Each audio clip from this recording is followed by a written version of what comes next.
سامعین محترم، نبی کائنات صلی اللہ علیہ وسلم حجۃ الوداع کے بعد آپ کا انتقال ہوتا ہے۔ صحابہ کرام پر ایسے جیسے غموں کا پہاڑ ٹوٹ گیا، ہر آنکھ اشکبار تھی۔ مدینہ کا یہ سب سے، جیسا کہ سیدنا انس غالباً کہتے ہیں کہ کالا دن تھا، یہ سب سے روشن دن وہ تھا جب آپ تشریف لائے تھے، اور سب سے اندھیرا والا دن وہ تھا جب آپ فوت ہوئے، اس دنیا سے چلے گئے۔ ہر دل غمزدہ تھا، پریشان تھا، اور اس سے بڑھ کر یہ بھی ایک مسئلہ پیدا ہو گیا کہ کس کو خلیفہ بنایا جائے۔ قریب تھا اگر یہ فیصلہ نہ کیا جائے تو آپس میں تلواریں چل پڑیں، مہاجرین انصار لڑ پڑیں، ہم نے پناہ دی ہے، ہم میں سے امیر ہوگا۔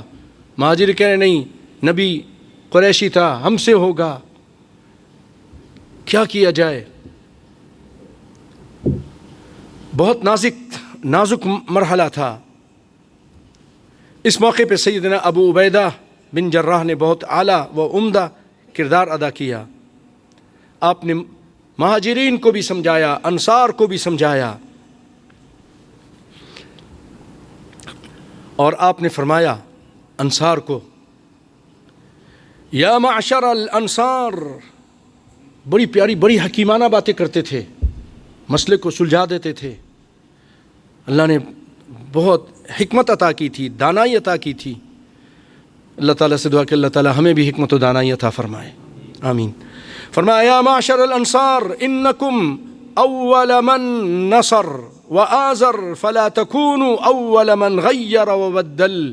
تم ہی وہ لوگ ہو کہ تم نے محمد صلی اللہ علیہ وسلم کو تم نے سب سے پہلے مدد کی، مکہ کے علاوہ باہر سے سب سے پہلے تم ہی لوگوں نے ان کا ساتھ دیا اور ان کو سہارا دیا، پناہ دی۔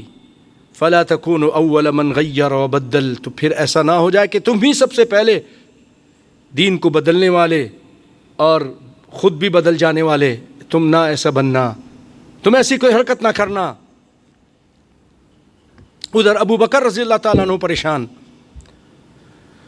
اور انہوں نے صحابہ کرام کو جمع کیا، اور اس سے پہلے سیدنا ابو عبیدہ ابن الجراح کی عظمت دیکھیے، ان کا مقام دیکھیے مسلمانوں میں۔ سیدنا ابو بکر ان کی طرف پیغام بھیجتے ہیں، بعث ابو بکر رضی اللہ عنہ الی ابی عبیدہ رضی اللہ عنہ، ان کی طرف پیغام بھیجا، ہلم حتی استخلفک، آپ تشریف لائیے اے ابو عبیدہ، میں آپ کو خلیفہ بنواتا ہوں، آپ کو خلیفہ بناتے ہیں۔ فإنی سمعت رسول اللہ صلی اللہ علیہ وسلم، کیونکہ میں نے نبی صلی اللہ علیہ وسلم سے سنا، آپ صلی اللہ علیہ وسلم یہ فرماتے تھے، ان بکل امت امینا وانت امین هذه الامہ، آپ فرماتے تھے کہ ہر امت میں ایک امین ہوتا ہے، اور آپ اے ابو عبیدہ اس امت کے امین ہیں۔ انت امین هذه الامہ، فقال ابو عبیدہ، سیدنا ابو عبیدہ نے فرمایا اس موقع پر رضی اللہ عنہ، ما كنت لأتقدم رجلا امرہ رسول اللہ صلی اللہ علیہ وسلم ان یؤمنا، کہ میں اس آدمی سے آگے نہیں بڑھ سکتا، اس کے آگے نہیں آ سکتا جس کو کائنات کے امام نے ہمارا امام بنایا ہے اور ہمیں نماز پڑھانے کے لیے کہا ہے، وہ آپ ہیں، تو آپ سے میں کیسے آگے ہو جاؤں؟ آپ صلی اللہ علیہ وسلم نے اپنی زندگی میں آپ کو امام بنایا ہے۔ اچھا، اس کے بعد یہ آ گئے، اس موقع پر سیدنا ابو بکر رضی اللہ تعالیٰ عنہ کا یہ ہم امت پر بہت بڑا احسان ہے۔ انہوں نے اس موقع پر کیا فرمایا؟ حکمت و دانائی۔ آپ نے فرمایا، لوگوں دیکھو،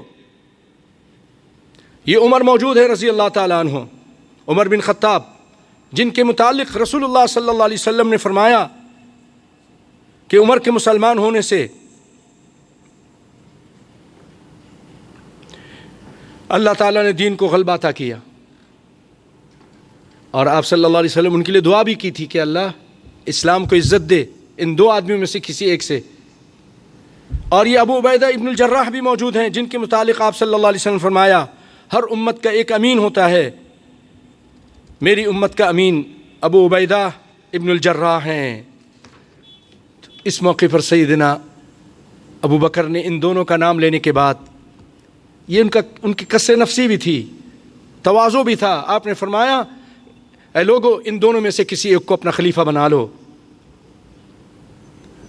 ان کو اپنا امیر بنا لو، ان دونوں میں سے کسی ایک کو۔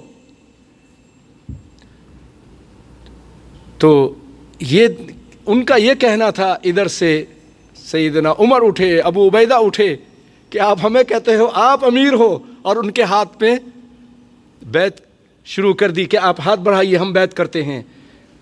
اس کے بعد تو پھر جیسے شہد کی مکھیاں نہیں ٹوٹ پڑتی، سب صحابہ انصار بھی سب اپنے اختلاف کو بھول کر اللہ تعالیٰ کی طرف سے اللہ نے دل ان کے نرم کر دیے، سب کے سب ابو بکر پر راضی ہو گئے اور بیعت کر لی، اور یہ فتنہ ختم ہو گیا جو بہت نقصان دے سکتا تھا۔